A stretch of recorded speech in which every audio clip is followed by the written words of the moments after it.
અને હવે વાત કરીએ એપીકે ફાઇલ મોકલીને સાયબર ફ્રોડ આચરનાર સાયબર ગઠિયા વિશે।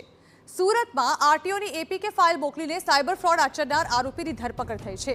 આ ભેજાબાજ આરોપીએ ફરિયાદીના પુત્રનો ફોન હેક કરીને 5 લાખથી વધુની રકમની છેતરપિંડી આચરી હતી। આરોપી નિશિત નથવાણી નામનો શખ્સ સાયબર ફ્રોડ કરતી ગેંગ સાથે સંડોવાયેલો હોવાનું પોલીસ તપાસમાં સામે આવ્યું છે। આરોપી તેના પરિવારના બેંક એકાઉન્ટ અને સાગરીતોના બેંક એકાઉન્ટમાં ફ્રોડના નાણાં ટ્રાન્સફર કરતો હતો। આરોપીએ ગૌતમ નાનમાં સાગરીતને 20% કમિશન આપીને 1,47,000 જેટલી રકમ ટ્રાન્સફર કર્યાનો પણ પોલીસ તપાસમાં ખુલાસો થયો છે। ત્યારે સમગ્ર મામલે પોલીસે ભેજાબાજ આરોપીની ઝારખંડના જામતારાથી ધરપકડ કરી છે અને ગુનામાં સંડોવાયેલા અન્ય આરોપીને શોધવા તજવીજ હાથ ધરી છે।